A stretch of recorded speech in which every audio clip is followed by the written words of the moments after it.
ನನ್ನ ಮನದಾಳದಲ್ಲಿ ನೆನೆಯುತ್ತಾ ನನ್ನ ಸಹ ನಿರೂಪಿಕೆಯಾದ ಯಶೋಧ ತಳವಾರ್ ಅವರ ವತಿಯಿಂದ ಎಲ್ಲರಿಗೂ ಈ ಶುಭ ಸಮಾರಂಭಕ್ಕೆ ಸ್ವಾಗತ ಸುಸ್ವಾಗತ.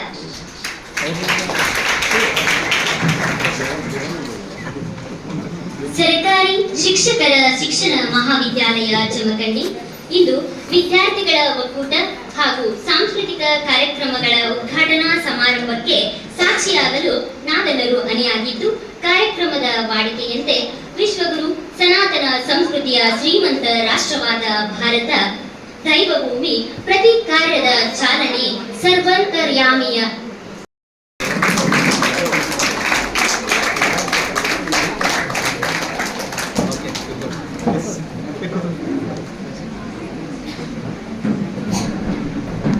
ಶೋಭಾ ಮೈತ್ರಿ ಅವರು ಪ್ರಾರ್ಥನೆಯನ್ನ ನೆರವೇರಿಸಿಕೊಡಬೇಕು. ಪುನಸ್ಕಾರ ನಾರಿಯನು ದೀಪ ದೀಪಾರ್ತಿಯನು ನಾತಾರೇನು ಆ ಪೂಜೆ ಪುನಸ್ಕಾರ ನಾರಿಯನು ದೀಪ ದೀಪಾರ್ತಿಯನು ನಾತಾರೇನು ನೀ ಕೋಪ ಬಿಡು ದೇವ ಕರ ಮುಗಿವೆವು ನೀ ಕೋಪ ಬಿಡು ದೇವ ಕರ ವೇದಿಕೆ ಸುಂದರಂ ಸ್ವಾಗತದಿ ಕಾರ್ಯಕ್ರಮ ಸುಂದರಂ. ಶಿಕ್ಷಕರ ಸರ್ಕಾರಿ ಶಿಕ್ಷಣ ಮಹಾವಿದ್ಯಾಲಯ ಜಮಖಂಡಿ ಇಂದು ನಮ್ಮ ಮಹಾವಿದ್ಯಾಲಯದಲ್ಲಿ ವಿದ್ಯಾರ್ಥಿಗಳ ಒಕ್ಕೂಟ ಹಾಗೂ ಸಾಂಸ್ಕೃತಿಕ ಕಾರ್ಯಕ್ರಮದ ಉದ್ಘಾಟನಾ ಸಮಾರಂಭವನ್ನು ಹಮ್ಮಿಕೊಂಡಿದ್ದು, ಈ ಕಾರ್ಯಕ್ರಮದ ಘನ ಅಧ್ಯಕ್ಷತೆಯನ್ನು ವಹಿಸಿದ ಶ್ರೀಮತಿ ಮಂಗಲಾ ನಾಯಕ್, ಪ್ರಾಂಶುಪಾಲರು ಸಿಟಿಇ ಜಮಖಂಡಿ ಇವರಿಗೆ ಮಹಾವಿದ್ಯಾಲಯದ ಪರವಾಗಿ ಸ್ವಾಗತವನ್ನು ಕೋರುತ್ತಾ ಪ್ರಶಿಕ್ಷಣಾರ್ಥಿಯಾದ ಪ್ರಿಯಾಂಕಾ ಕೆಂಭಾವಿ ಇವರು ಪುಷ್ಪ ನೀಡಿ ಸ್ವಾಗತಿಸಬೇಕೆಂದು ಕೇಳಿಕೊಳ್ಳುತ್ತೇನೆ.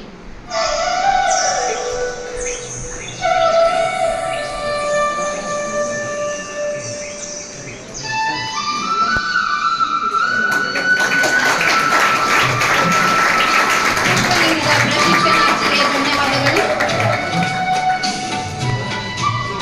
ಈಗ ಈ ಕಾರ್ಯಕ್ರಮಕ್ಕೆ ಮುಖ್ಯ ಅತಿಥಿಗಳಾಗಿ ಆಗಮಿಸಿದಂತಹ ಶ್ರೀ ಎಸ್.ಆರ್. ಮನಹಳ್ಳಿ, ವಿಶ್ರಾಂತ ನಿರ್ದೇಶಕರು, DSERT ಬೆಂಗಳೂರು ಇವರಿಗೆ ಈ ಕಾರ್ಯಕ್ರಮದ ಪರವಾಗಿ ಹಾಗೂ ಮಹಾವಿದ್ಯಾಲಯದ ಪರವಾಗಿ ಸ್ವಾಗತವನ್ನು ಕೋರುತ್ತಾ ಪ್ರಶಿಕ್ಷಣಾರ್ಥಿಯಾದ ತುಕಾರಾಮ್ ಮಾದರ್ ಇವರು ಪುಷ್ಪ ನೀಡಿ ಸ್ವಾಗತಿಸಬೇಕೆಂದು ಕೇಳಿಕೊಳ್ಳುತ್ತೇನೆ.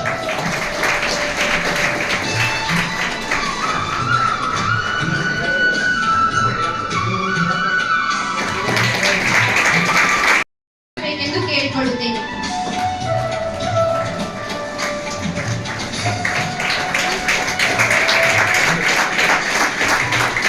ಪುಷ್ಪ ನೀಡಿ ಸ್ವಾಗತಿಸಿದ ಪ್ರಶಿಕ್ಷಣಾರ್ಥಿಗೆ ಧನ್ಯವಾದ.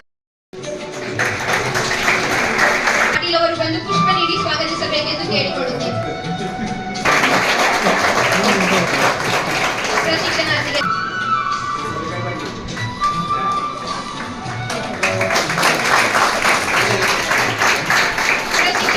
ಧನ್ಯವಾದಗಳು. ಶ್ರೀ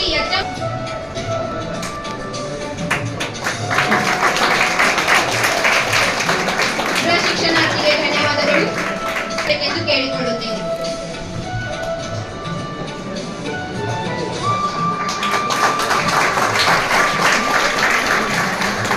ಪ್ರಶಿಕ್ಷಣಾರ್ಥಿಗೆ ನೀಡಿ ಸ್ವಾಗತಿಸಬೇಕೆಂದು ಕೇಳಿಕೊಳ್ಳುತ್ತೇನೆ.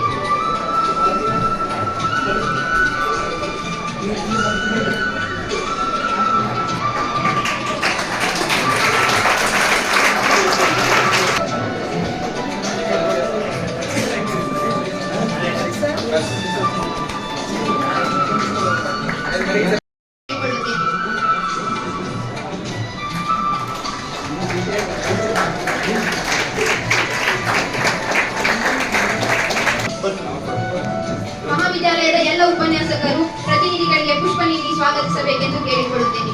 ನಂದಪ್ಪ ಪಂಡಪ್ನಳ್ಳಿ ಪ್ರಧಾನ ಕಾರ್ಯದರ್ಶಿ, ರೇಷ್ಮಾ ಆನಂದಿನಿ ಮಹಿಳಾ ಕಾರ್ಯದರ್ಶಿ, ಪ್ರೇಮಾ ಶೇಗುಣಿಸಿ ಸಾಂಸ್ಕೃತಿಕ ಕಾರ್ಯದರ್ಶಿ, ಭೂಮಿಕಾ ಗುರವ್ ನಾಗರಿಕತ್ವ ತರಬೇತಿ ಕಾರ್ಯದರ್ಶಿ, ಅರವಿಂದ್ ಮೇಲ್ಗಡೆ ಪ್ರವಾಸ ಕಾರ್ಯದರ್ಶಿ, ಸಂದೀಪ್ ಮಾದರ್ ಹಣಕಾಸು ಕಾರ್ಯದರ್ಶಿ, ಪ್ರದೀಪ್ ಧೂಳ್ ಶೆಟ್ಟಿ ಕ್ರೀಡಾ ಕಾರ್ಯದರ್ಶಿ, ಮೋಹನ್ ನನ್ನವರೇ ಸ್ಮರಣ ಸಂಚಿಕೆ ಕಾರ್ಯದರ್ಶಿ ಹಾಗೂ ಉಪನ್ಯಾಸಕರು ಶ್ರೀ ಎಚ್.ಎಂ. ವಸ್ತಾದ್ ಗುರುಗಳು.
ಬಾರದಯ್ಯ.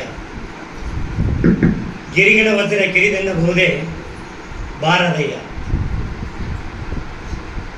ಕಮಂದದ ಗಣಜ್ಯೋತಿ ಕಿರಿದೆನ್ನಬಹುದೇ ಬಾರದಯ್ಯ. ನಿಮ್ಮ ನೆನವ ಮನವ ಕಿರಿದೆನ್ನಬಹುದೇ ಬಾರದಯ್ಯ. ಕೂಡಲ ಸಂಗಮ ದೇವ ಬಸವಣ್ಣವರನ್ನು ಹೃದಯ ಮನದೊಳಗ ನೆನೆದು ಇವತ್ತು ಸರ್ಕಾರಿ ಶಿಕ್ಷಕರ ಶಿಕ್ಷಣ ಮಹಾವಿದ್ಯಾಲಯ ಜಮಖಂಡಿಯಲ್ಲಿ ವಿದ್ಯಾರ್ಥಿಗಳ ಒಕ್ಕೂಟ ಉದ್ಘಾಟನೆ ಹಾಗೂ ಸಾಂಸ್ಕೃತಿಕ ಕಾರ್ಯಕ್ರಮ ಉದ್ಘಾಟನೆ. ಇವತ್ತಿಯಾಗಿರ್ತಕ್ಕಂಥವ್ರು ಇವತ್ತು ಹೆಂಗದ ಅಂದ್ರೆ ಅದಂತಾರಲ್ಲ, ದೇವ್ರು ಕೊಡಾಕತ್ತೆ ಯಾರಾದಂದ್ರೆ ಎಲ್ಲವೂ ಕೊಡ್ತಾರಂತಾರಲ್ಲ, ಹಂಗೆ ಇವತ್ತಿನ ಕಾರ್ಯಕ್ರಮದ ಸ್ವಲ್ಪ ಪಾಡ್ಕೋದೈತ ಹಾಗೆ ನೀನೇ ರಾಜ್ಪಾಲಿಂದ ಏನೋ ಗೋಲ್ಡ್ ಮೆಡಲ್ ಅನ್ನು ಪಡೆದಿರ್ತಕ್ಕಂಥವ್ರು ಯಾರು ನಮ್ಮ ಮನಾಳಿ ಸರ್. ಅವ್ರ ಮುಂದೆ ಬಿ ಎಡ್ ಮಾಡಿದ್ರು. ಬಿ ಎಡ್ ನಮ್ಮಲ್ಲಿ ಆಗಲಿಲ್ಲ, ಅದ ಒಂದೇ ಇದು. ಅವ್ರು ಬಿ ಎಡ್ ಮಾಡಿದ್ದು ಮುಂದೆ ಪ್ರಮೋಷನ್ ಪ್ರಮೋಷನ್ ಆಗಿ ಪ್ರಿನ್ಸಿಪಾಲರ್ ಆಗಿ ಬಂದು ಆ 8 ತಿಂಗಳು ಇಲ್ಲಿದ್ರು. ಪ್ರಮೋಷನ್ ಆಗಿ ಬಂದು 8 ತಿಂಗಳಿದ್ರು. ಆ ವಾತಾವರಣ ಹೆಂಗಿತ್ತು ಅಂದ್ರೆ ಅದು ನಮಗೊಂದು ಚಾಲೆಂಜ್ ಆಗಿರ್ತಕ್ಕಂಥ ವಾತಾವರಣ. ಬೇಕಾಗಿ ಅವರಲ್ಲಿ ವಿನಂತಿ. ನೀವು ಮೇಲೋಗ್ರ ಕಳಿಸಿ, ಮೇಲೋಗ್ರಲ್ಲ ಮಹಿಳಾ ಪ್ರತಿನಿಧಿಗಳೆಲ್ಲ ನೀವು ಸೈಡ್ ಬರೀ ಮೇಲೋಗ್ರ. ವಿದ್ಯಾರ್ಥಿ ಭೂಮಿಕಾ, ವಕ್ತಾರರು ಜ್ಯೋತಿ ಬೆಳಗ್ಗೆ ಅವರು ಕೂಡ ಜ್ಯೋತಿ ಬೆಳಗಿಸುವ ಕಾರ್ಯದಲ್ಲಿ ಭಾಗಿಯಾಗಿ ಕಾರ್ಯಕ್ರಮವನ್ನು ಉದ್ಘಾಟಿಸಬೇಕು.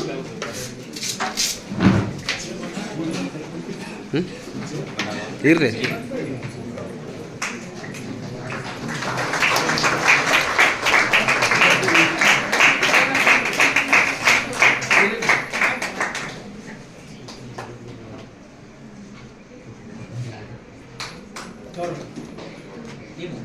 ಚಪ್ಪಲ್ ಹೊಡಕ್ಕೆ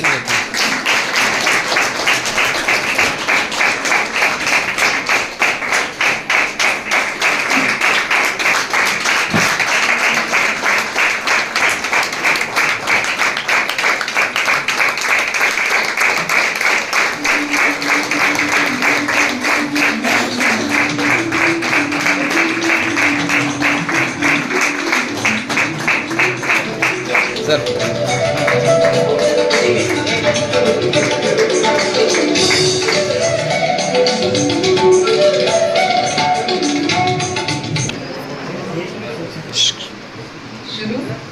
ಓಕೆ. ಪ್ರತಿಜ್ಞಾವಿಧಿ. ನಾನು ಮಂದಪ್ಪ ಬಂಡಪ್ನಳ್ಳಿ, ಪ್ರಧಾನ ಕಾರ್ಯದರ್ಶಿ. ಕೈ ಮುಂದೆ ಮಾಡ್ಬೋದು. ನಾನು ನೆಕ್ಸ್ಟ್ ರೇಷ್ಮಾ ಆಂಟಿನಿ, ಮಹಿಳಾ ಕಾರ್ಯದರ್ಶಿ. ನಾನು ಪ್ರೇಮಾ ಸೇಗುಣಿಸಿ, ಸಾಂಸ್ಕೃತಿಕ ಕಾರ್ಯದರ್ಶಿ. ನಾನು ಭೂಮಿಕಾ ಗುರು, ನಾಗರಿಕತ್ವ ತರಬೇತಿ ಶಿಬಿರದ ಕಾರ್ಯದರ್ಶಿ. ನಾನು ಸಂದೀಪ್ ಮಾದರ್, ಹಣಕಾಸು ಕಾರ್ಯದರ್ಶಿ. ನಾನು ಅರವಿಂದ್ ಮೇಲ್ಗಡೆ, ಪ್ರವಾಸ ಕಾರ್ಯದರ್ಶಿ. ನಾನು ಮೋಹನ್ ನನ್ನವರೇ, ಸ್ವರಸಂಚಿಕೆ ಕಾರ್ಯದರ್ಶಿ. ನಾನು ಪ್ರದೀಪ್ ಜೋಶೆಟ್ಟಿ, ಕ್ರೀಡಾ ಕಾರ್ಯದರ್ಶಿ. ಓಕೆ.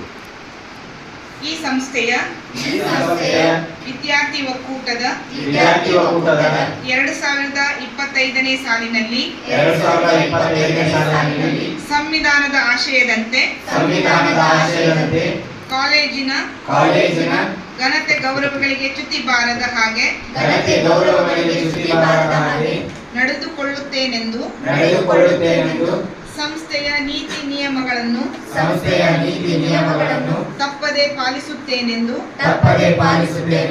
ಸತ್ಯ, ಪ್ರಾಮಾಣಿಕತೆ, ಸಹೋದರತೆ, ಐಕ್ಯತೆ ದಾರಿಯಲ್ಲಿ ನಡೆಯುತ್ತೇನೆಂದು ನನಗೆ ವಹಿಸಿದ ಜವಾಬ್ದಾರಿಯನ್ನು ದೇವರ ಸಾಕ್ಷಿಯಾಗಿ ಮಾಡುತ್ತೇನೆಂದು ಪೂಜನೀಯ ಗುರುಗಳ ಸನ್ನಿಧಾನದಲ್ಲಿ ಪ್ರತಿಜ್ಞೆಗೈಯುತ್ತಿದ್ದೇನೆ.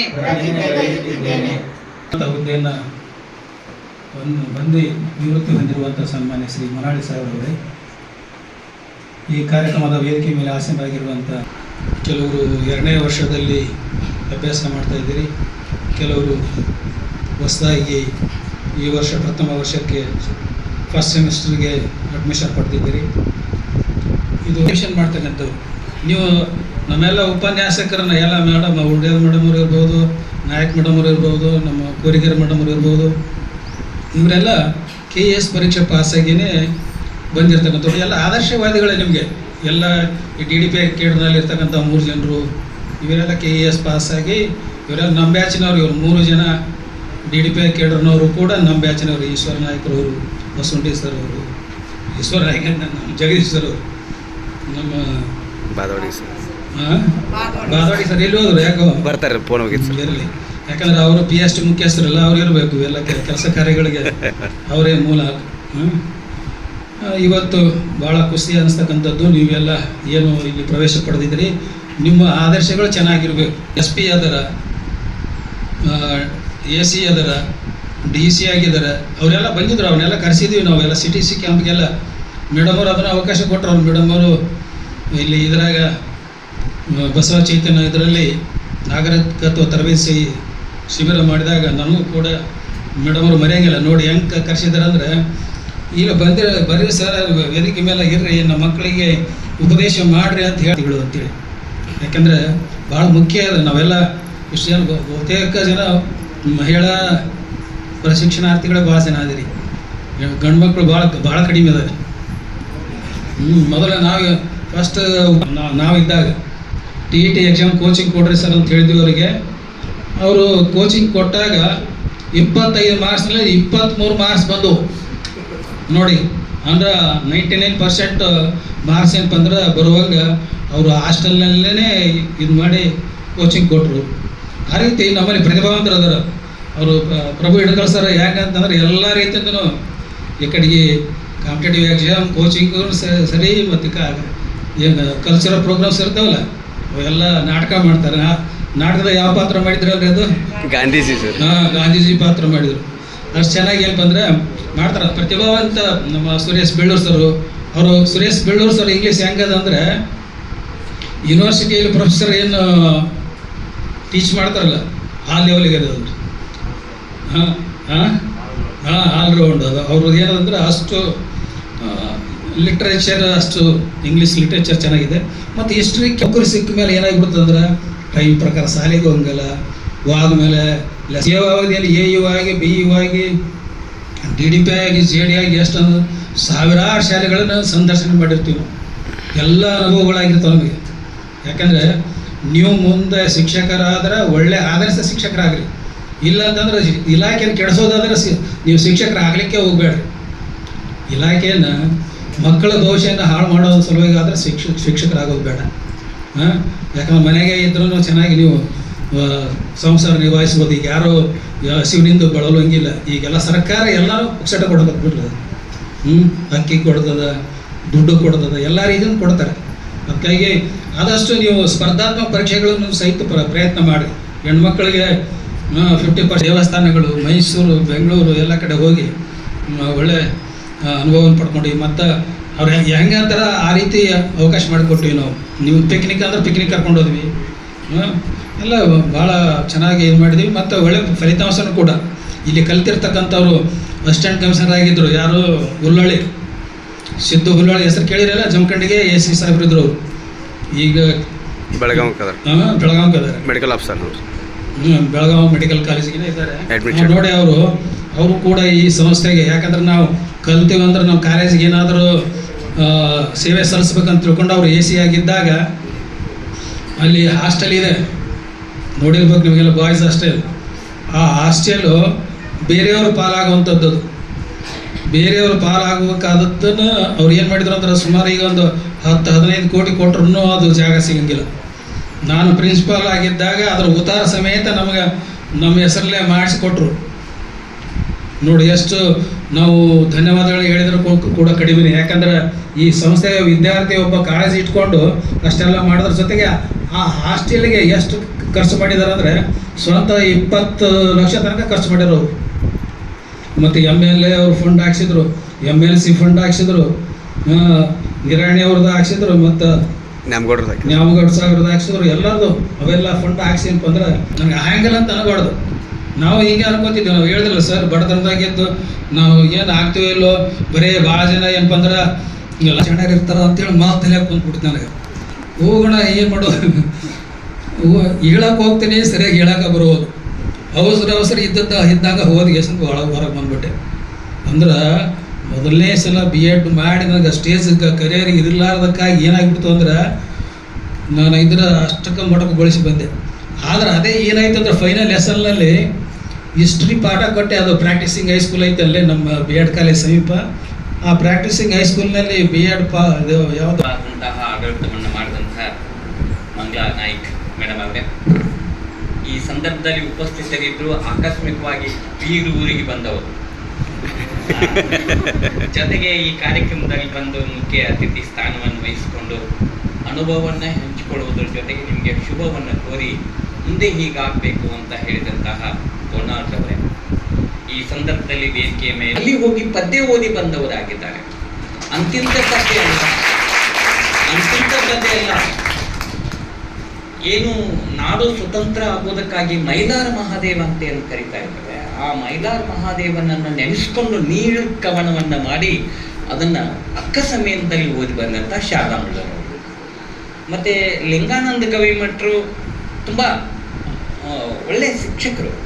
ಅಷ್ಟೇ ಅಲ್ಲ, ಈಗ ಪ್ರಮೋಷನ್ ಆಗಿ ಲೆಕ್ಚರರ್ ಆದಂಥವರು. ಏನು ಮೂಢನಂಬಿಕೆ ಅಂತ ಏನು ಕರೀತಾ ಇದ್ದಾವೆ, ವಿಜ್ಞಾನದ ಮೂಲಕ ಮೂಢನಂಬಿಕೆಯನ್ನು ಹೋಗಲಾಡಿಸ್ಬೇಕು ಅಂತ ಏನಿದೆ, ಅದಕ್ಕೆ ಬಹಳಷ್ಟು ಪವಾಡ ಬಯಲು ಅನ್ನುವಂಥ ಕಾರ್ಯಕ್ರಮವನ್ನು ಮಾಡ್ತಂಥವರಾಗಿದೆ. ಹೀಗೆ ಉಸ್ತಾದರವರು ಅಂತೂ ನಮ್ಮನ್ನು ತುಂಬ ತೆರೆದಿಟ್ಟ ಪುಸ್ತಕದಂತೆ 3 ಬಾರಿ ಗೋನಾಳವರು ಬಂದರೆ ನಾ 6 ಬಾರಿ ಈ ಕಾಲೇಜಿಗೆ ಬಂದಿದ್ದೇನೆ ಅಂತ ಕಾರಣಕ್ಕಾಗಿ ಏನೋ ಅವಕಾಶ ಇತ್ತು, ಬಂದಿದ್ದೇನೆ, ಮಾಡಿದ್ದೇನೆ. ನಿಜ ಸ್ನೇಹಿತರೆ, ಒಂದು 10 ನಿಮಿಷ ಮಾತಾಡ್ತೀನಿ. ಟೈಮ್ ಆಗ್ತಾ ಇದೆ, ಎಲ್ಲರೂ ಊಟ ಮಾಡಬೇಕಾಗಿದೆ. ಆ ಕಾರಣಕ್ಕಾಗಿ ದೀರ್ಘ ಮಾಡೋದು ಬೇಡ ಅಂತ ಅನ್ನುವ ಕಾರಣಕ್ಕಾಗಿ ಇವತ್ತಿನ ಕಾರ್ಯಕ್ರಮ ಸಾಂಸ್ಕೃತಿಕ ಕಾರ್ಯಕ್ರಮಗಳ ಉದ್ಘಾಟನೆ ಜೊತೆಗೆ ವಿದ್ಯಾರ್ಥಿ ಒಕ್ಕೂಟ ಅನ್ನೋದಲ್ಲಿ ಇದೆ. ಯಾಕೆ ಮಿತ್ರರೇ, ಇದು ದ ವೇ ಆಫ್ ಲೈಫ್ ಅಂತ ಹೇಳಿದರೆ ಡೆಮೋಕ್ರಸಿ ಅಂತ ಕರೀತಾ ಇದ್ದಾರೆ. ಪ್ರಜಾ ವ್ಯವಸ್ಥೆಯನ್ನು ಹೊಂದಿಕೊಂಡಿರುವಂಥ ನಾವುಗಳು, ಪ್ರಜಾಪ್ರಭುತ್ವವನ್ನು ಮಾದರಿಯಾಗಿಟ್ಕೊಂಡು ಬದುಕ್ತಾ ಇರುವಂಥ ನಾವುಗಳು ಎಲ್ಲ ನಮ್ಮ ಸಾರ್ವಜನಿಕ ಬದುಕಿನಲ್ಲಿ ಡೆಮೋಕ್ರಸಿ ಹಾಸುಹೊಕ್ಕಾಗಿರ್ಬೇಕನ್ನುವ ಕಾರಣಕ್ಕಾಗಿ ಇಲ್ಲಿನೇ ನಾಯಕ ಇರಬೇಕು, ಅನುಸರಣೆ ಇರಬೇಕು, ಪಾಲನೆ ಇರಬೇಕು, ಎಲ್ಲರೂ ಸೇರಿಕೊಂಡಿರುವಂಥ ಒಂದು ಆಡಳಿತ ಇರಬೇಕು ಅನ್ನೋ ಕಾರಣಕ್ಕಾಗಿ ಒಕ್ಕೂಟ ವ್ಯವಸ್ಥೆ. ಇದು ಶಿಕ್ಷಣದ ಒಂದು ಭಾಗ. ನಮ್ಮ ಶಿಕ್ಷಣದ ಉದ್ದೇಶ ಒಬ್ಬ ಸಿವಿಲಿಯನ್ ಆಗಿ ಹೊರಗೆ ಹೋಗಬೇಕು, ಸ್ವಸ್ಥ ಸಮಾಜವನ್ನು ಕಟ್ಟಬೇಕಾಗಿದೆ. ಸಮಾಜವನ್ನು ಪ್ರತಿಬಿಂಬಿಸುವುದರಲ್ಲಿ, ಸಮಾಜವನ್ನು ಕಟ್ಟುವುದರಲ್ಲಿ ಧರ್ಮದ ಪಾತ್ರ ಎಷ್ಟು ಮುಖ್ಯವಾಗಿದೆಯೋ ಶಿಕ್ಷಣದ ಪಾತ್ರನೂ ಅಷ್ಟೇ ಮುಖ್ಯವಾಗಿದೆ. ಧರ್ಮ ಇವತ್ತು ಗುರುಗಳು, ಆಚಾರ್ಯರು ಇದೆಲ್ಲ ನೋಡ್ತಾ ಇದ್ದದ್ದಾದರೆ ಯಾಕೆ ನಾವು ಹೀಗೆ ಕಾನೂನು ಮಾಡದೇ ಇರುವಂಥ ಕೆಲಸ ಧರ್ಮ ಮಾಡ್ತದೆ. ಆ ಧರ್ಮಕ್ಕೆ ಅನುಗುಣವಾಗಿ ಹೇಗೆ ನಡೆದು ಒಂದು ಸುಂದರ ಸಮಾಜವನ್ನು ಕಟ್ಟಬೇಕಂತ ಅಪೇಕ್ಷೆ ಪಡ್ತಾ ಇದ್ದೇವೋ ಹಾಗೆ ಶಿಕ್ಷಣ ಅನ್ನುವಂಥದ್ದನ್ನು ಕೂಡ ಕಂಡುಕೊಂಡು ಒಬ್ಬ ಸಭ್ಯ ನಾಗರಿಕನಾಗಬೇಕು. ಒಬ್ಬ ವ್ಯಕ್ತಿ ಯಾರು ಓದಿಲ್ಲ ಅನ್ಪಢ ಅಂತ ಕರಿತಾ ಇದ್ದೇವೆ, ಅನಾಗರಿಕ ಅಂತ ಕರಿತಾ ಇದ್ದೇವೆ, ಅವನು ಮಾಡಬಾರ್ದನ್ನು ಮಾಡ್ತಾ ಇದ್ದಾನೆ, ಓದಿದವನು ಮಾಡುವುದಿಲ್ಲ ಅನ್ನುವ ಕಾರಣಕ್ಕಾಗಿ ಶಿಕ್ಷಣವನ್ನು ಕಂಡುಕೊಂಡ ಕಾರಣಕ್ಕಾಗಿ ಆಧುನಿಕ ಬದುಕಿನಲ್ಲಿ ಶಿಕ್ಷಣಕ್ಕೆ ಇಷ್ಟು ಒತ್ತು ಬಂದಿದೆ, ಇಷ್ಟು ಹೆಚ್ಚು ಪ್ರಾಮುಖ್ಯತೆ ಬಂದಿದೆ. ಸ್ನೇಹಿತರೆ, ತುಂಬ ಖೇದ ಅಂತ ಅನಿಸ್ತದೆ. ಇನ್ನು 10 ವರ್ಷ 20 ವರ್ಷ ಕಳೆದ ಮೇಲೆ ಶಿಕ್ಷಣ ಹೀಗೇನೆ ಇರ್ತದೋ ಇಲ್ಲ ಅಂತ ಹೇಳಲಿಕ್ಕಾಗಲ್ಲ. ಟೀಚರಿಂದಲೇ ಶಿಕ್ಷಣ ಅಂತ ಆಗ್ತದೋ ಇಲ್ಲೋ ಅಂತ ಹೇಳಲಿಕ್ಕಾಗೋದಿಲ್ಲ. ನಿಮಗೆ AI ಅನ್ನುವಂಥ ಟೆಕ್ನಾಲಜಿ, ಏನು ಬುದ್ಧಿಮತ್ತೆಯ technology, nano technology and biotechnology, ಇವು 3 ಬಂದದ್ದಾದರೆ ಟೀಚರ್ನ ಸ್ಥಾನ ತುಂಬ ಕೊರತೆ ಆಗ್ತದೆ. ಒಬ್ಬ ಒಳ್ಳೆ ಟೀಚರ್ ಎಲ್ಲೋ ಕೂತ್ಕೊಂಡು ಹಾರ್ವರ್ಡ್ ಯೂನಿವರ್ಸಿಟಿನಲ್ಲಿ ಪಾಠ ಮಾಡಿದರೆ ನಾವು ಕೇಳ್ಕೊಳ್ಬಹುದಾಗಿದೆ. ಈಗ ಅವಕಾಶ ಬಂದಾಗಿದೆ. ನಾವು ಆರಂಭಿಕವಾಗಿ ಆರಂಭಿಕವಾಗಿ ಇದು ಯಾಕೆ ಬಂತು ಅಂತ ಹೇಳಿದರೆ, ಬಿ ಎಡ್ ಅನ್ನುವಂಥದ್ದು ಯಾಕೆ ಬಂತು, TCH ಅನ್ನೋದು ಯಾಕೆ ಬಂತು ಅಂತ ಹೇಳಿದರೆ, ನಮ್ಮ ಶಿಕ್ಷಣ ಸಾರ್ವಜನಿಕ ಶಿಕ್ಷಣ ಆಗಿರಲಿಲ್ಲ, ಬೇರೆ ಬೇರೆ ರೀತಿಯಲ್ಲಿ ಜಾತಿ ಆಧಾರಿತ ಇತ್ತು. ಬ್ರಾಹ್ಮಿನ್ ಅಗ್ರಹಾರದಲ್ಲಿ ಹೋಗ್ತಿದ್ದ, ತನಗೆ ಯಾವುದು ಬೇಕಾಗ್ತಿತ್ತು ಗುರುವಿನಂತ ಪಡಿತಿದ್ದ, ಅಲ್ಲಿ ಶಿಕ್ಷಣ ಪಡೆದು ಹೊರಬರ್ತಿದ್ದ. ಜ್ಯೋತಿಷ್ಯ ಬೇಕಾ, ಅಲ್ಲಿ ಏನು ಬೇಕು, ಅಲ್ಲಿ ಬೇಕಾಗುವಂತಹ ಮೀಮಾಂಸೆ ಬೇಕಾ, ಕಾವ್ಯ ಬೇಕಾ, ನಾಟ್ಯ ಬೇಕಾ, ಹೀಗೆ ಪ್ರಕಾರಗಳು ಬೇರೆ ಆಗಿತ್ತು. ಹೀಗೆ ಭೂಗೋಳ ಕಲಿಸೋದು, ಇತಿಹಾಸ ಕಲಿಸೋದು ಇರಲಿಲ್ಲ. ಅವಾಗ ಒಂದು ವಿಷಯವನ್ನು ಕಲೀಲಿಕ್ಕೆ ಬೇಕಾಗುವಂತಹ ಸಾಧ್ಯತೆ ಇದ್ದಾಗ 8 ವರ್ಷ ಆಯಿತು ಅಂದ್ರೆ ಒಬ್ಬ ಬ್ರಾಹ್ಮಣ ಹೋಗಿ ಮಗುವಾಗಿ ತನ್ನ ವಿದ್ಯೆಯನ್ನು ಪಡ್ಕೊಳ್ಳೋದಕ್ಕೆ ಒಂದು ಗುರುವನ್ನು ಆಯ್ಕೆ ಮಾಡಿ 12 ವರ್ಷಗಳ ಕಾಲ ಒಂದು ಶಾಸ್ತ್ರವನ್ನು ಕಲಿತಿರುವಂಥ ಅವಧಿ. 8ರಿಂದ 12 ಅಂದರೆ 20 ವರ್ಷ ಅನ್ನೋದಕ್ಕೆ ಹೊರಗೆ ಬರ್ತಿದ್ದ ಆತ. ಒಂದು ಶಾಸ್ತ್ರ ಕಲಿಬೇಕಾದ್ರೆ ಅದು ಖಗೋಳಶಾಸ್ತ್ರನೇ ಇರಲಿ, ಭೂಗೋಳಶಾಸ್ತ್ರನೇ ಇರಲಿ, ಅಥವಾ ಜ್ಯೋತಿಷ್ ಶಾಸ್ತ್ರನೇ ಇರಲಿ, ಅಂಥ ವಿದ್ಯೆಯನ್ನು ಕಲಿಬೇಕಾದ್ರೆ 12 ವರ್ಷ ಆಗ್ತಿತ್ತು, ಹೊರಗೆ ಬಂದ್ಬಿಡ್ತಿದ್ದ. ಹೀಗಿತ್ತು. ಆದರೆ ಈಸ್ಟ್ ಇಂಡಿಯಾ ಕಂಪನಿಗಳ ಸ್ಥಾಪನೆಯಿಂದ ಬಂದಂತಹ ಬ್ರಿಟಿಷರು ಭಾರತವನ್ನು ಆಳಲಿಕ್ಕೆ ಶುರು ಮಾಡಿದ ಮೇಲೆ ಶಿಕ್ಷಣದಲ್ಲಿ ಹೊಸ ಕ್ರಾಂತಿ ಉಂಟಾಯಿತು. ಈ ಭಾಗವನ್ನು ಏನು ನಮ್ಮ ಬಾಂಬೆ ಕರ್ನಾಟಕ ಅಂತ ಏನು ಕರಿತಾ ಇದ್ದೇವೆ, ಕಾರವಾರದಿಂದ ಹಿಡ್ಕೊಂಡು ಕಾರವಾರ ಆಗಿರ್ಬೋದು, ಧಾರವಾಡ ಆಗಿರ್ಬೋದು, ಬಿಜಾಪುರ ಆಗಿರ್ಬೋದು, ಬೆಳಗಾಂ ಆಗಿರ್ಬೋದು, ಈ 4 ಜಿಲ್ಲೆಯನ್ನು ದಕ್ಷಿಣ ಮಹಾರಾಷ್ಟ್ರ ಅಂತ ಕರಿತಿದ್ರು. ಈ ದಕ್ಷಿಣ ಮಹಾರಾಷ್ಟ್ರವನ್ನು ಪೇಶ್ವೆಗಳ ಆಡಳಿತ ಮಾಡ್ತಾ ಇರುವಂತಹ ಹೊತ್ತಿನಲ್ಲಿ 1818 ನೆನಪಿಡಬೇಕಾಗಿತ್ತು. 1818ಕ್ಕೆ ಪೇಶ್ವೆಗಳ ಆಡಳಿತ ಕೊನೆಗೊಳ್ಳುತ್ತದೆ. 1819ಕ್ಕೆ ಬ್ರಿಟಿಷರ ಆಡಳಿತ ಶುರುಗೊಳ್ಳುತ್ತದೆ. ಹಾಗಾಗಿ ಆರಂಭಿಕವಾಗಿ ಬಾಂಬೆಗೆ ಬಂದಂಥ ಬ್ರಿಟಿಷರು ಅವರು ಸೇನೆ, ದಂಡನಾಯಕರು, ಅವರ ಸಿಬ್ಬಂದಿ, ಆಡಳಿತವನ್ನು ಮಾಡ್ಲಿಕ್ಕೆ ಬಂದಂಥವರು, ಅಂಥವರ ಮಕ್ಕಳಿಗೆ ಶಿಕ್ಷಣ ಬೇಕಾಯಿತು. ನಮ್ಮ ಗುರುಕುಲ ನಡೀಲಿಲ್ಲ, ನಮ್ಮ ಬಿಲ್ವಿದ್ಯೆ ನಡೀಲಿಲ್ಲ, ನಮ್ಮ ಬೇರೆ ಬೇರೆ ವ್ಯವಸ್ಥೆ ಏನಿತ್ತು ಸಾಂಪ್ರದಾಯಿಕ ಅದು ನಡೀಲಿಲ್ಲ ಅವರಿಗೆ. ಇದೇನು ಅಂತಾಯಿತು. 12 ವರ್ಷ ಕಲಿಬೇಕು, ಗುರು ಆಗಬೇಕು, ಮೈ ತೆಗಿಬೇಕು, ಜನಿವಾರ ಹಾಕಬೇಕು, ತಪ ಮಾಡಬೇಕು, ಹೀಗೆಲ್ಲ ಮಾಡಬೇಕು, ಅಂತ್ಯವಾಸಿ ಆಗಬೇಕು. ಇದೆಲ್ಲ ಅಂತ್ಯವಾಸಿ ಅಂದ್ರೆ ಗುರುಗಳ ಹತ್ರ ಹೋಗಿ ಕಲಿಯೋದಕ್ಕೆ ಅಂತ್ಯವಾಸಿ ಅಂತ ಕರೀತಾರೆ. ಇದು ಅಗ್ರಹಾರದಲ್ಲಿ ಹೇಳುವಂಥ ಒಂದು ಪದ. ಇಲ್ಲಿ ನಾನು ಯಾಕೆ ಹೇಳಬೇಕಾಗಿದೆ ಅಂತ ಹೇಳಿದರೆ, ಸ್ನೇಹಿತರೆ, ಕಲಿಸ್ತಿದ್ರು ಶಿಕ್ಷಣ. ಅದು ಹೆಂಗಿತ್ತ ಅಂತ ಹೇಳಿದರೆ, ದೇವಾಲಯದಲ್ಲಿ ಸಾಮಾನ್ಯರು ಹೋಗಿ ಕೂತು ಕಲೀಲಿಕ್ಕೆ ಅವಕಾಶ ಇತ್ತು. ಅಲ್ಲಿ ಏನಂದ್ರೆ ಅಕ್ಷರ ಕಲಿಸ್ತಿದ್ರು ಅಷ್ಟೇ. ಅಕ್ಷರ ಕಲಿಸ್ತಿದ್ರು, ಹಾಡು ಕಲಿಸ್ತಿದ್ರು, ಭಜನೆ ಕಲಿಸ್ತಿದ್ರು, ಪ್ರಾರ್ಥನೆ ಕಲಿಸ್ತಿದ್ರು. ಹಾಗಾಗಿ ಅಲ್ಲಿ ಟೈಮ್ ಟೇಬಲ್ ಇರಲಿಲ್ಲ, ಕರಿಕ್ಯುಲಮ್ ಇರಲಿಲ್ಲ, ಹೀಗೆ ನೋಡೋರು ಇರಲಿಲ್ಲ, ಕೇಳೋರು ಇರಲಿಲ್ಲ. ಯಾರೋ ತಮ್ಮ ಖುಷಿಗಾಗಿ, ಹೆಂಗೆ ಕೊನಾಸರು ನಾವು ಹಿಂಗೆ ಖುಷಿಗಾಗಿ ಬಂದೇವೋ, ಹಿಂಗೆ ಅಲ್ಲಿ ದೇವಸ್ಥಾನದಲ್ಲಿ ಹೋಗಿ ಖುಷಿಗಾಗಿ ಕಲಿಸುವಂಥವ್ರೆ ಶಿಕ್ಷಕರಾಗ್ತಿದ್ರು. ಇದನ್ನ ಆಡಳಿತ ನೋಡ್ತಾ ಇರುವಂಥ ಬ್ರಿಟಿಷರು ನೋಡಿದ್ರು, ಇವ್ರು ಹಿಂಗೆ ಕಲಿಸ್ತಾರಲ್ಲ, ಏನೂ ಒಂದು ಕ್ರಮ ಇಲ್ಲ ಇವರಿಗೆ. ನಮ್ಮ ಇಂಗ್ಲೆಂಡ್ನಲ್ಲಿ ಆದರೆ ಹೀಗೆ ಕ್ರಮ ಇದೆ. ಭಾಷೆ ಕಲಿಸ್ಲಿಕ್ಕೆ ಒಂದು ಕ್ರಮ ಇದೆ, ವಿಜ್ಞಾನ ಕಲಿಸ್ಲಿಕ್ಕೆ ಒಂದು ಕ್ರಮ ಇದೆ, ಗಣಿತ ಕಲಿಸ್ಲಿಕ್ಕೆ ಒಂದು ಕ್ರಮ ಇದೆ. ಹಾಗೆ ಕಲಿಸುವ ಪದ್ಧತಿಯನ್ನು ಕಲಿಸುವಂಥ ಒಂದು ಟ್ರೈನಿಂಗ್ ಕಾಲೇಜ್ ಮಾಡೋಣ, ಟೀಚರ್ಸ್ಗೆ ಟ್ರೈನಿಂಗ್ ಕೊಟ್ಟು ಕಲಿಸೋಕೆ ಶುರು ಮಾಡಲಿ ಅಂತ ತಿಳ್ಕೊಂಡು 1864 ಈಗಿನ ಬೆಳಗಾವಿ ಮತ್ತು ಧಾರವಾಡ ಯಾವ 2 ಕಡೆಗೆ ಓಡಾಡ್ತದೆ. ಅದು ಪ್ರಥಮ ಒಂದು ಡಿ ಎಡ್ ಅಂದರೆ TCH ಕಾಲೇಜನ್ನು ಶುರು ಮಾಡ್ತಾರೆ. ಅವತ್ತಿನಿಂದ ಟೀಚರ್ಗೆ ಟ್ರೈನಿಂಗ್ ಕೊಡುವಂಥದ್ದು. ಹಾಗಾಗಿ ಈಗ ಅವಧಿ ಭಾಳ ಆಗಿದೆ. 78 ವರ್ಷ ಆಯಿತು ಸ್ವತಂತ್ರಗೊಂಡ ನಂತರದಲ್ಲಿ. ಆರಂಭಿಕ BEd ಕಾಲೇಜಿಗೆ ಏನು ಉದ್ದೇಶ ಅಂತ ಹೇಳಿದ್ರೆ, ಚಲೋ ಪಾಠ ಮಾಡೋದಕ್ಕಾಗಿ BEd ಕಾಲೇಜ್ ಇರಲಿ, ಚಲೋ ಪಾಠ ಮಾಡೋದು ಕಲಿಸೋದಕ್ಕಾಗಿ TCH ಕಾಲೇಜ್ ಇರಲಿ ಅಂತ ಶುರುವಾಯಿತು. ಇದರದ್ದು ಉದ್ದೇಶ ಭಾಳ ನ್ಯಾರೋ ಅಂತ ಅನಿಸ್ತದೆ. ನೀವು 40 ಪಾಠ ಕೊಡ್ತೀರಿ, ಮೊದಲು 24 ಪಾಠ ಇತ್ತು. 12 ಅಂತ 24 ಪಾಠ ಕೊಟ್ಟರೆ ಒಳ್ಳೆ ಚಲೋ ಮಾಸ್ತರ್ ಆಗ್ತಾನೆ. ಈ ಸಮಾಜಕ್ಕೆ ಕೇವಲ ಮಾಸ್ತರ್ನ ಅಗತ್ಯ ಇಲ್ಲ. ಆರ್ಟಿಫಿಷಿಯಲ್ ಇಂಟೆಲಿಜೆನ್ಸಿ ಬಂದಂಥ ಹೊತ್ತಿನಲ್ಲಿ ಇತ್ತೀಚೆಗೆ ನಾನೊಬ್ಬ IIT ಪ್ರೊಫೆಸರ್ ಆಗಿದ್ದಾರೆ.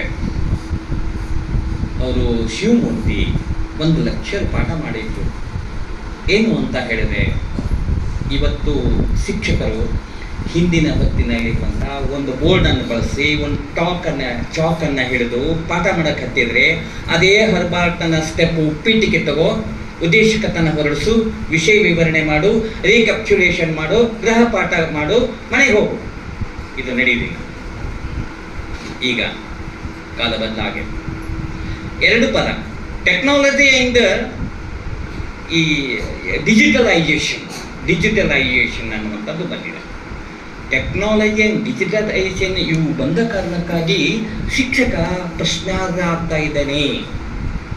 ಇದನ್ನ ರಾಷ್ಟ್ರೀಯ ಶಿಕ್ಷಣ ನೀತಿಯಲ್ಲಿ ಗೊತ್ತು ಮಾಡಿದ್ದಾರೆ. 2020 ರಾಷ್ಟ್ರೀಯ ಶಿಕ್ಷಣ ನೀತಿನಲ್ಲಿ ನೋಡಿ, ಮೋದಿಜಿಯವರು ಈ ಭಾರತವನ್ನು ಉದ್ದೇಶಿಸಿ ವಿಶ್ವವನ್ನು ಉದ್ದೇಶಿಸಿ ಮಾತಾಡುವಂಥ ಹೊತ್ತಿನಲ್ಲಿ ಭಾರತ 2047 ಹೊತ್ತಿಗೆ ವಿಶ್ವಗುರು ಆಗಬೇಕು. ಯಾವುದರ ಮೂಲಕ ಆಗ್ತದೆ? ಶಿಕ್ಷಣದ ಮೂಲಕ. ಲಾಲ್ ಬಹದ್ದೂರ್ ಶಾಸ್ತ್ರಿಜಿಯವರು ಜೈ ಜವಾನ್ ಜೈ ಕಿಸಾನ್ ಈ ಘೋಷಣೆ ಕೊಡಿದ್ರಲ್ಲ, ಯಾಕೆ?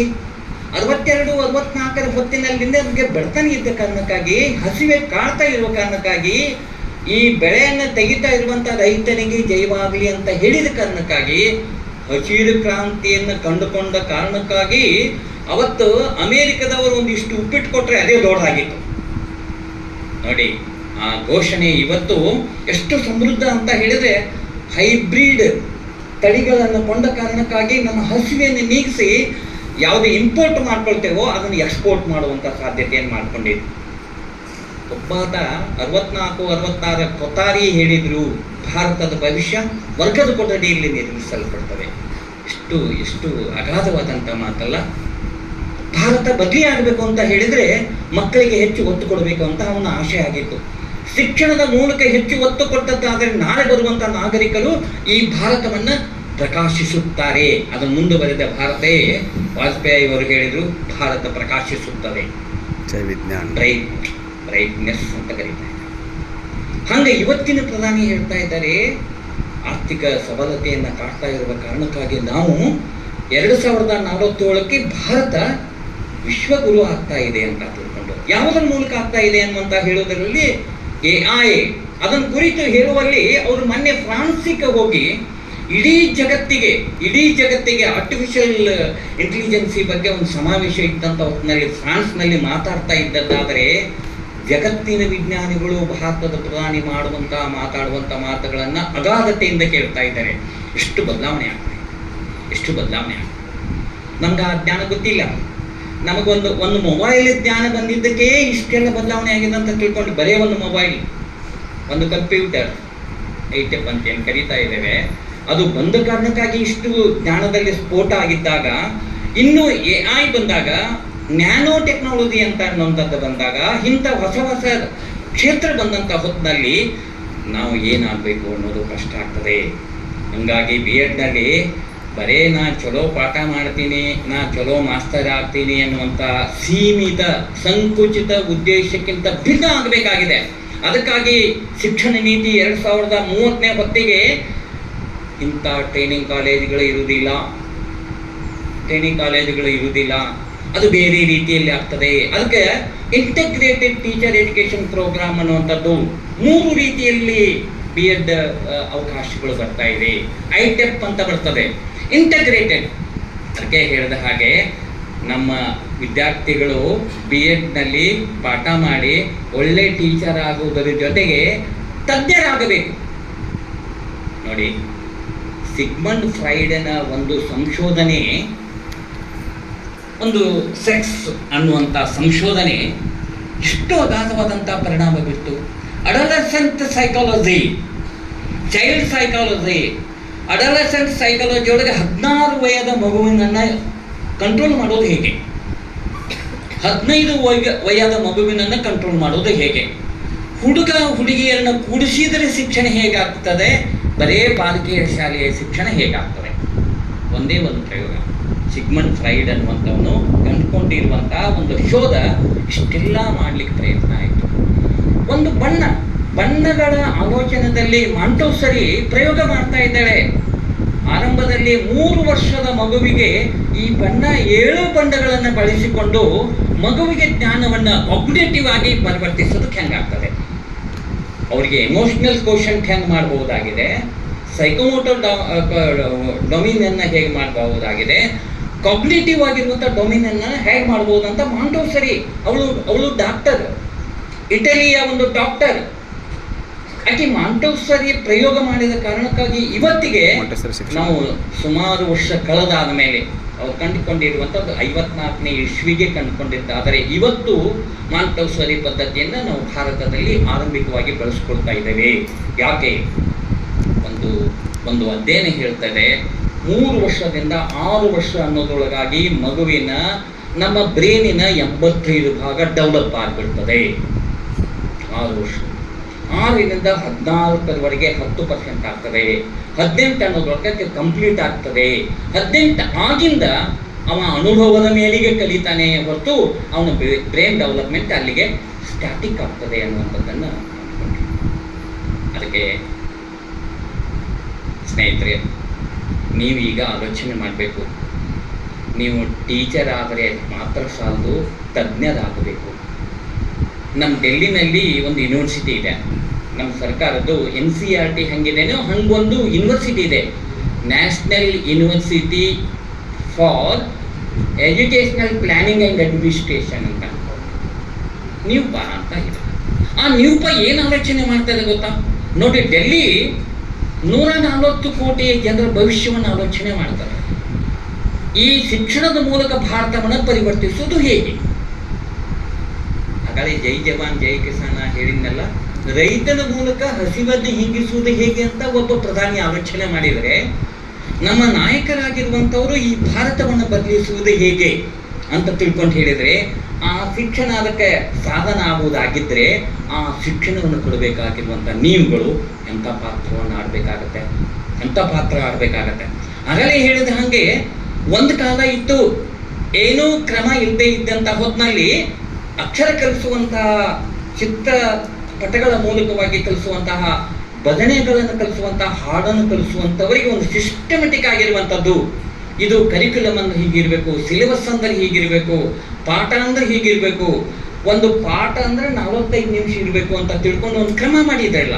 ಹಂಗೆ ಮಾಡಿದ ಕಾರಣಕ್ಕಾಗಿ ಅದರ ಆಧಾರದಲ್ಲಿ ನೀವುಗಳು ಏನಾಗಬೇಕಾಗಿದೆ ಅಂತ ಹೇಳಿದರೆ, ಬದಲಾಗ್ತಾ ಇರುವಂತಹ ಸನ್ನಿವೇಶದಲ್ಲಿ ನನ್ನ ಪಾತ್ರ ಏನು, ಹಿಂಗೆ ಆಲೋಚನೆ ಮಾಡಬೇಕಾಗಿದೆ. ನೀವು BSc ಆದವರು ಇದ್ದೀರಿ, BA ಆದವರು ಇದ್ದೀರಿ, ಯುವಕರಾಗಿದ್ದೀರಿ, 21 ವರ್ಷ ಕಳೆದಾಗಿದೆ. ಈಗ ನೀವು ಆಲೋಚನೆ, ಶಿಕ್ಷಕ ಗುಣಮಟ್ಟದವನು ಬಂದದ್ದಾದರೆ ಮಾತ್ರ ಗುಣಮಟ್ಟದ ಶಿಕ್ಷಣವನ್ನು ಕೊಡ್ಲಿಕ್ಕೆ ಸಾಧ್ಯ ಆಗ್ತದೆ. ಅದನ್ನು ಕಂಡುಕೊಂಡಿದ್ದಾರೆ. ಮೂಲ ಏನು ಅಂತ ಹೇಳಿದ್ರೆ, ನಲ್ಲಿ ನೀರು ಸರಿ ಇಲ್ಲ ಅಂತಲ್ಲ, ನಮ್ಮ ಟ್ಯಾಂಕ್ ಸರಿ ಆಗ್ಬೇಕು. ಅಲ್ಲಿಂದ ಬರಬೇಕಾಗಿರುವಂತ, ನೀವೆಲ್ಲ ಎಲ್ಲಿಗೆ ಹೋಗ್ತೀರಿ? ಶಾಲೆಗೆ ಹೋಗ್ತೀರಿ. ನೀವು ಇಲ್ಲಿ ಕೆಟ್ಟರೆ ಇನ್ನೇನಾಗಬೇಕು? 30 ವರ್ಷ ಮಕ್ಕಳನ್ನ ಹಾಳು ಮಾಡುವಂಥದ್ದು. ಹಂಗಾಗಬಾರ್ದು ಅನ್ನೋ ಕಾರಣಕ್ಕಾಗಿ ನ್ಯಾಷನಲ್ ಕಾಮನ್ ಎಂಟ್ರೆನ್ಸ್ ಟೆಸ್ಟ್ ಅಂತ ಒಂದು NCET ಅನ್ನುವಂಥದ್ದು ಎಕ್ಸಾಮಿನೇಷನ್ ನೀವು ಬರೀಬೇಕಾಗತ್ತೆ. ಅವಾಗ ನೀವು ಬರದೇ BA ಹೋಗ್ಬೇಕಾಗತ್ತೆ ಅಥವಾ ITEPಗೆ ಹೋಗ್ಬೇಕಾಗತ್ತೆ. ITEP ಅದು ನ್ಯಾಷನಲ್ ಲೆವೆಲ್. ಅದಕ್ಕೆ ನ್ಯಾಷನಲ್ ಎಕ್ಸಾಮಿನೇಷನ್ ಟೀಚರ್ ಏಜೆನ್ಸಿ ಅಂತ ಒಂದು ಟೆಸ್ಟಿಂಗ್ ಏಜೆನ್ಸಿ ಮಾಡಿದ್ದಾರೆ. ಆ ಟೀಚರ್ ಏಜೆನ್ಸಿ ಒಂದು ಎಕ್ಸಾಮ್ ಮಾಡ್ತದೆ, ನ್ಯಾಷನಲ್ ಲೆವೆಲ್ ಎಕ್ಸಾಮ್ ಮಾಡ್ತದೆ. ಆ ನ್ಯಾಷನಲ್ ಲೆವೆಲ್ ಎಕ್ಸಾಮ್ ಮಾಡಿ 13 ಭಾಷೆಯಲ್ಲಿ ನೀವು ಬರಿಬಹುದಾಗಿದೆ. ಆ 13 ಭಾಷೆಯಲ್ಲಿ ಬರೆದು ನೀವು ಯಾವುದು ಟೀಚರ್ ಆಗ್ಬೇಕಂತೇಳಿ ಅಂತೀರಿ, ಆ ಟೀಚರ್ ಆಗೋದಕ್ಕಾಗಿ ನೀವು ಎಲಿಜಿಬಿಲಿಟಿ ಪಡ್ಕೊಂಡು ಟೀಚರ್ ಆಗೋದಕ್ಕೆ ಹೋಗ್ಬೇಕಾಗತ್ತೆ. ಹಂಗೆ NCET ಅನ್ನುವಂಥದ್ದನ್ನು ಮಾಡ್ಕೊಂಡು ಬರಬೇಕಾಗಿರುವಂಥ ನೀವುಗಳು 4 ವರ್ಷಗಳ ಕಾಲ ಜೊತೆಗೆ ಈ ಹೆಂಗೆ ಟೀಚಿಂಗ್ ಮೆಥಡಾಲಜಿಯನ್ನು ಕಲಿತಾ ಇದ್ದೀರೋ, ಟೀಚಿಂಗ್ ಮೆಥಡಾಲಜಿ ಅಷ್ಟೇ ಸಾಲದು ಟೀಚರ್ ಆಗೋದಕ್ಕೆ. ಯಾಕೆ ಇದು ಕ್ಷೇತ್ರ? ಸೈಕಾಲಜಿ ಏನು ಉಪಯೋಗ ಇದೆ? ಸೈಕಾಲಜಿಯನ್ನು ಆಧರಿಸಿ ಮಗುವಿನ ಅರ್ಥ ಮಾಡಿಕೊಂಡು ಪಾಠನ ಹೇಗೆ ಮಾಡಬಹುದು? ಶಿಕ್ಷಣಕ್ಕೊಂದು ಫಿಲಾಸಫಿ ಹೇಗಿದೆ? ಕಾರಣದ ಮೂಲಕವಾಗಿ ಭವಿಷ್ಯವನ್ನು ಮುಟ್ಟುವುದಕ್ಕಾಗಿ. ಯಾಕಂದ್ರೆ ಇವತ್ತು 1ನೇ ಕ್ಲಾಸಿಗೆ ಬರುವಂತ ಮಗು 5+ ಇರ್ತಾನೆ. ಅವ ಬದಲಾಗುತ್ತಿರುವಂಥ ಸನ್ನಿವೇಶಕ್ಕೆ ಟೀಚರ್ ಆಗುವುದು ಹೇಗೆ ಅನ್ನುವಂಥದ್ದನ್ನು ರೂಢಿಸಿಕೊಂಡದ್ದಾದರೆ ನಮ್ಮ ಪಾತ್ರ ತುಂಬ ಮಹತ್ವದ್ದಾಗ್ತದೆ ಅನ್ನುವಂಥ ಮಾತನ್ನು ಹೇಳಿ ಇವತ್ತು ಬಹಳ ಸಂತೋಷ ಅಂತ ಹೇಳಿದ್ರೆ, ಎಲ್ಲರೂ 3 ಮಂದಿ, ಅಸುಂಡಿಯವರು, ಜಗದೀಶ್ ಮತ್ತು ಪಾಲ್ವಾಡಿಗೆಯವರು ಸೇರಿದಂತೆ 3 ಮಂದಿ ಲೀಡರ್ ಇದ್ದಾರೆ, ಮೇಡಮ್ ಇದ್ದಾರೆ. ಮತ್ತು ಎಲ್ಲರೂ ವೇದಿಕೆ ಮೇಲೆ ಈ ಶಿಕ್ಷಣದ ಬಗ್ಗೆ ಚಿಂತನೆ ಮಾಡೋರಿದ್ದಾರೆ. ಇದಕ್ಕೆ ಆಕ್ಸಿಡೆಂಟಲ್ ಎಜುಕೇಷನ್ ಅಂತ ಕರೀತಾರೆ.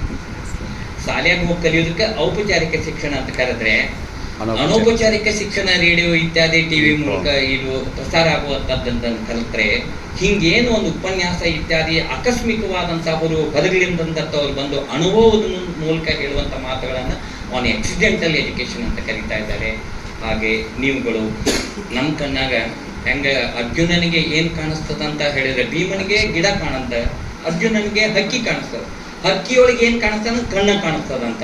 ಅಷ್ಟು ಗುರಿ ನೇರ ಆಗಬೇಕಾಗಿದೆ. ಈಗ ಅಷ್ಟು ಗುರಿ ನೇರ ಆಗಬೇಕಾಗಿದೆ. ಅಷ್ಟು ಸ್ಪಷ್ಟವಾಗಿ ನಾನು ಯಾಕೆ ಟೀಚರ್ ಆಗ್ತೀನಿ ಅಂದರೆ, ಇಂಡಿಯನ್ ಬೇಸ್ಡ್ ಎಜುಕೇಷನ್ ಬೇಕು. ಭಾರತವನ್ನು ಸಮೃದ್ಧಗೊಳಿಸುವುದಕ್ಕಾಗಿ, ಭಾರತದ ಕೈ ಬಲಪಡಿಸುವುದಕ್ಕಾಗಿ, ಭಾರತವನ್ನು ಸಮೃದ್ಧಗೊಳಿಸುವುದಕ್ಕಾಗಿ ಬೇರೆ ಬೇರೆ ಲಂಡನ್ ಆಗಿರ್ಬೋದು, ಫ್ರಾನ್ಸ್ ಆಗಿರ್ಬೋದು, ಜರ್ಮನಿ ಆಗಿರ್ಬೋದು, ಈ ತತ್ವದಲ್ಲಿಯೇ ಅವು 8-10 ಕೋಟಿ ಜನಸಂಖ್ಯೆ ಇರುವಂಥವುಗಳು ಜಗತ್ತನ್ನು ಆಳುವಂಥ ಶಕ್ತಿಯನ್ನು ಪಡ್ಕೊಂಡಿದ್ದಾವೆ. ಬಿಕಾಸ್ ಅಲ್ಲಿಯ ಶಿಕ್ಷಣ ನೀತಿ. ಹಾಗೆ ಇವತ್ತಿನ ಜನನಾಯಕರು ಆಲೋಚನೆ ಮಾಡ್ತಾ ಇರೋದು ಭಾರತೀಯತೆಯ ಆಧಾರದಲ್ಲಿ ಭಾರತವನ್ನು ಕಟ್ಟುವಂಥ ಶಿಕ್ಷಣ. ಮಕ್ಕಳ ಭವಿಷ್ಯವನ್ನು ಕಟ್ಟುವುದರ ಜೊತೆಗೆ ನಮ್ಮ ಭವಿಷ್ಯವನ್ನು ಕಟ್ಕೊಳ್ಬೇಕಾಗಿದೆ. ಈ ಭಾರತದ ಭವಿಷ್ಯವನ್ನು ಕಟ್ಟಬೇಕಾಗಿದೆ. ಭಾರತ ಬಲಿಷ್ಠ ಆಗಬೇಕಾಗಿದೆ. 10 ವರ್ಷಗಳ ಹಿಂದೆ ನಾವು ಯಾವುದ್ಯಾವುದೋ ಯುದ್ಧ ಸಾಮಗ್ರಿ ಇತ್ಯಾದಿಗಳನ್ನು ಇಂಪೋರ್ಟ್ ಮಾಡ್ಕೊಳ್ಳುವಂಥ ಸ್ಥಿತಿ ಇತ್ತು. ಇವತ್ತು ಆ ದೇಶಗಳಿಗೆ ರಫ್ತು ಮಾಡುವಂಥ ಸ್ಥಿತಿಗೆ ಬಂದುಕೊಂಡಿದ್ದೀವಿ ನಾವು. Make in India. ಸ್ನೇಹಿತರೆ, ತಿಳ್ಕೊಳ್ಳಿ, ಇವತ್ತು ಜಗತ್ತಿಗೆ ಎಂಜಿನಿಯರು, ಡಾಕ್ಟರ್ಸ್ ಆಗಿ ಹೋಗುವಂಥವ್ರು ಇದ್ದದ್ದಾದರೆ ಇನ್ನೂ ಹೆಚ್ಚು ಅಂತ ಹೇಳಿದ್ರೆ ಟೀಚರ್ ಆಗೋ ಹೋಗಬೇಕಾಗುತ್ತೆ. ಅದು ಇಂಡಿಯನ್ ಟೀಚರ್. ನಮಗೆ ಪಾಠ ಮಾಡೋದಕ್ಕೆ ಇಂಡಿಯನ್ ಟೀಚರ್ ಬೇಕನ್ನುವಂಥ ಕಾಲ ಬರಬೇಕಾಗಿದೆ. ಯಾಕಂದರೆ ಅವರು ಆ ಗತಿಯಿಂದ ಹೋಗ್ತಾ ಇದ್ದಾರೆ. ಹಾಗಾಗಿ ಟೆಕ್ನಾಲಜಿ ಇತ್ಯಾದಿಗಳು ಬದಲಾವಣೆಯನ್ನು ಬೀಸ್ತಾ ಇರುವ ಕಾರಣಕ್ಕಾಗಿ ಇಂತಹ ಇವತ್ತು 183 ಮಂದಿ ಇದ್ದೀರಿ ಇಲ್ಲಿ. ನಾವು ಫಸ್ಟ್ ಇಯರ್ ಸೆಕೆಂಡ್ ಇಯರ್ ನೋಡಿದ್ವಿ. ನೀವು ಹೆಣ್ಮಕ್ಳು, ಇದಕ್ಕೂ ಒಂದು ಕಾರಣ ಇದೆ. 91-92ನೇ ಇಸ್ವಿಗೆ ನಾವು AU ಆಗಿದ್ದಂಥ ಹೊತ್ತಿನಲ್ಲಿ ಒಂದು ಘೋಷಣೆ ಇಟ್ಟು, ಹೆಣ್ಣೊಂದು ಕಲಿತಾರೆ ಶಾಲೆಯೊಂದು ತರದಂತೆ. ಎಷ್ಟು ಜಿಗಿದ ಹೇಳ್ತಿದ್ದೆ ಗೊತ್ತಾ? ಈಗ ನೋಡಿ ಅವತ್ತು ಬೀಜ ಬಿಟ್ಟಿದ್ದೀವಿ, ಇಷ್ಟು ಬೆಳೆ ಬಂತು. ಅವತ್ತು ಆ ಘೋಷಣೆಯ ಬೀಜ ಇಷ್ಟು ಬೆಳೆ ಬಂತು. ಸರ್ ಹೇಳಿದ್ರು ಅಲ್ಪಸಂಖ್ಯಾತರು ಎಷ್ಟು, ಫಸ್ಟ್ ಇಯರ್ಗೊಂದು 9, ಸೆಕೆಂಡ್ ಇಯರ್ಗೊಂದು 15. ನೋಡಿ ಇದು ಏನು ಮಾಡ್ತದೆ, ಘೋಷಣೆ ಏನು ಮಾಡ್ತದೆ ಅಂತ. ಆಗಲೇ ಜೈ ಜವಾನ್ ಜೈ ಕಿಸಾನ್ ಅಂದಿದ್ದ ಕಾರಣಕ್ಕೆ ಘೋಷಣೆ ಏನು ಮಾಡ್ತು. ಇವತ್ತು ಹೆಣ್ಣೊಂದು ಕಲಿತದೆ ಅಂತ ಹೇಳಿದ್ರೆ ಇವತ್ತು ಇಷ್ಟೆಲ್ಲ ಆದ್ಯತೆ ಬರ್ತಾ ಇರುವಂಥದ್ದು. ಒಂದು ಕಾಲಕ್ಕೆ ನಮ್ಮ ರಾಜ್ಯದೊಳಗೆ 31 ಜಿಲ್ಲೆಗಳಲ್ಲಿ 10 ಮಂದಿ ಲೇಡಿ DC ಇದ್ದಾರೆ. ಅವ್ರನ್ನ ನಮ್ಮ ಜಾನಕಿ ಮೇಡಮ್ ಹೇಳ್ತಿದ್ರು, ಒಂದ್ಸಲ ಅಸಿಸ್ಟೆಂಟ್ ಕಮಿಷನರ್ ಆಗಿ ಅವ್ರು ಜಾಯಿನ್ ಆಗಕ್ಕೆ ಹೋದಾಗ ಅಲ್ಲಿ ಜನಪ್ರತಿನಿಧಿ ಹೇಳಿದ್ರಂತ, ನಿಮ್ಮ ಕೈಯಾಗಿ ಏನು ಮಾಡೋಕ್ಕಾಗತ್ರಿ, AC ಅಂತ ಅಂದ್ರೆ 4 ತಾಲೂಕು ಬರ್ತಾವು, ತುಂಬ ಮೆಜಿಸ್ಟ್ರಿಯಲ್ಲಿ ಎಲ್ಲ ಆರ್ಡರ್ ಮಾಡಬೇಕಾಗತ್ತೆ ಅಂತ ತಿಳ್ಕೊಂಡು ಹೇಳಿದ್ರಂತ. ಇವತ್ತು ಹೇಳಿದರೆ ಅವರು ದೇಶದ ನಮ್ಮ ಇದು ಎಲೆಕ್ಷನ್ ಕಮಿಷನ್ ಅವರಿಗೆ ಬೆಸ್ಟ್ ಎಲೆಕ್ಷನ್ ಮಾಡಿದ್ದೀರಿ ಅಂತ ಪ್ರಶಸ್ತಿಯನ್ನು ಕೊಡ್ತಾರೆ. ಹೀಗೆಲ್ಲ ಆಗ್ತಾ ಇದೆ ನೋಡಿ. ಇದೆಲ್ಲ ಕನಸು. ಅವತ್ತಿನ ದೇಶದ ಸಮೃದ್ಧಿಗಾಗಿ ನನ್ನ ಕೊಡುಗೆ ಏನು ಅನ್ನೋದನ್ನು ಟೀಚರ್ ಆಲೋಚನೆ ಮಾಡಿದರೆ ಒಳ್ಳೆಯದಾಗ್ತದೆ ಅನ್ನೋಂಥ ಮಾತನ್ನು ಹೇಳಿ, ಇವತ್ತ ಯುವಕ ವಿದ್ಯಾರ್ಥಿಗಳು ಎಲ್ಲರೂ ಈ ಯೂನಿಯನ್ನಿನ ರಚನೆ ಮಾಡಿಕೊಂಡಿದ್ದಾರೆ. ಅವರು ಸಾಂಸ್ಕೃತಿಕ ಕಾರ್ಯಕ್ರಮಗಳ ಉದ್ಘಾಟನಾ ಕಾರ್ಯಕ್ರಮ ಪ್ರತಿಜ್ಞಾ ವಿಧಿಯನ್ನು ಈಗಾಗಲೇ ಸ್ವೀಕರಿಸಲಾಗಿದೆ. ಇಲ್ಲಿ ಈ ಒಂದು ಕಾರ್ಯಕ್ರಮದ ವೇದಿಕೆಯಲ್ಲಿ ಉಪಸ್ಥಿತರಿರುವಂತಹ ಗೌರವಾನ್ವಿತ ನಿವೃತ್ತ ನಿರ್ದೇಶಕರು ಹಾಗೂ ಈ ಒಂದು ಕಾರ್ಯಕ್ರಮದ ಮುಖ್ಯ ಅತಿಥಿಗಳು ಆಗಿರುವಂತಹ ನಮ್ಮೆಲ್ಲರ ಅತಿ ನೆಚ್ಚಿನ ರಾದಂಥ ಶ್ರೀಯುತ ಮನಳ್ಳಿ ಸರ್ ಅವರೇ, ಈ ಒಂದು ಸಂಸ್ಥೆಯಲ್ಲಿ ಸೇವೆಯನ್ನು ಮಾಡಿ ಇಲ್ಲಿಂದ ನಿವೃತ್ತಿಯನ್ನು ಹೊಂದಿರುವಂತಹ ಆತ್ಮೀಯರು, ತುಂಬ ದಕ್ಷತೆಯಿಂದ ಪ್ರಾಮಾಣಿಕತೆಯಿಂದ ಕೆಲಸ ಮಾಡಿರುವಂಥ ಶ್ರೀಯುತ ಗೋನಾಳ್ ಅವರೇ, ಈ ಒಂದು ಕಾರ್ಯಕ್ರಮದಲ್ಲಿ ನಮಗೆ ಇನ್ನೂ ಇಬ್ಬರು ಅತಿಥಿಗಳಿದ್ರು, ಅವರ ಹತ್ರನೂ ಕೂಡ ಮಾತನಾಡಿಸ್ಬೇಕು ಅನ್ನುವಂಥ ಇಚ್ಛೆ ಇತ್ತು. ಆದರೆ ಈಗಾಗಲೇ ನೀವು ಕೇಳಿದ್ದೀರಿ ವೇದಿಕೆ ಹೇಗಿತ್ತು ಅಂದರೆ, ನಮ್ಮ ಮನಳ್ಳಿ ಸರ್ ಮಾತು, ಗೋನಾಳ್ ಸರ್ ಮಾತನ್ನು ಕೇಳಿದಾಗ ಇಷ್ಟೆಲ್ಲ ನಿಮಗನ್ಸಿರ್ಬಹುದು. ಎಷ್ಟೊಂದು ಕೆಲಸವನ್ನು ಮಾಡಿದಂತಹ ಇಲಾಖೆ ಅಧಿಕಾರಿಗಳು ಎಷ್ಟೊಂದು ಪ್ರಬುದ್ಧತೆಯಿಂದ ಎಷ್ಟೊಂದು ಪರಿಣಾಮಕಾರಿಯಾಗಿ ವರ್ಗಕೋಣಿಯಲ್ಲೂ ಕೂಡ ಇಷ್ಟೇ ಪರಿಣಾಮಕಾರಿಯಾಗಿ ಮಾರ್ಗದರ್ಶನವನ್ನು ಮಾಡಿರುವಂಥ ಹಿರಿಯ ಅಧಿಕಾರಿಗಳು. ನಾನು ಮನ್ನಳ್ಳಿ ಸರ್ ಜೊತೆ ಕೆಲಸ ಮಾಡಿದ್ದು ನನಗೆ ತುಂಬ ಖುಷಿ ಕೊಟ್ಟಿದ್ದೆ. ಜೊತೆಗೆ ನಾವು ಯಾವಾಗಲೂ ಅವರು ಯಾವತ್ತೂ ನಮ್ಮನ್ನು ಚಿಕ್ಕವರು ಅನ್ನೋ ರೀತಿಯಲ್ಲಿ ಅವರು ಯಾವತ್ತೂ ನಮ್ಮನ್ನು ನೋಡೇ ಇಲ್ಲ. ಅವ್ರು ಬಾ ಬಾ ಅಂತ ಕರಿಬೇಕಾದ್ರೆ ತಾಯಿ ಮಕ್ಕಳನ್ನ ಕರೆದ ಹಾಗೆ ಅವ್ರ ರೂಮಿಗೆ ಅವ್ರು ಡೈರೆಕ್ಟರ್ ಆಗಿರ್ತಿದ್ರು, ನಾವು SIDPI. ಅವ್ರ ರೂಮಿಗೆ ಹೋಗ್ಬೇಕಾದ್ರೆ ಅವ್ರು ಯಾವತ್ತೂ ನಾವು ಅವರನ್ನು ಕೇಳಿ ಹೋಗ್ತಾ ಇರಲಿಲ್ಲ. ನಾವು ಅಲ್ಲಿ ಬಾಗಲದಲ್ಲಿ ನಿಂತಿದ್ದೀವಿ, ಅವರು ಅಲ್ಲಿ ಕೆಲಸ ಮಾಡ್ತಾ ಇರ್ತಿದ್ರು. ನಿಂತಿದ್ದೇವೆ ಅಂತ ಗೊತ್ತಾದ ತಕ್ಷಣ ಬಾ ಮಂಗ್ಲಾ ಬಾ ಅಂತ ಕರಿತಿದ್ರು. ಅವ್ರು ಬಾ ಅಂತ ಕರೆಯೋದು ನೋಡಿದ್ರೆ ನನಗೇನು ಅನಿಸ್ತಾ ಇತ್ತು, ಒಬ್ಬ ತಾಯಿ ಮಗುವನ್ನು ಕರೆದ ರೀತಿಯಲ್ಲಿ ದೊಡ್ಡ ಪ್ರಮಾಣದಲ್ಲಿ ಮುಂದುವರಿತಾ ಹೋಗ್ತದೆ. ಇಂಥ ಒಂದು ವ್ಯಕ್ತಿತ್ವವನ್ನು ನಿಮಗೆ ಪರಿಚಯಿಸುವುದು ಬಹಳ ಮುಖ್ಯ.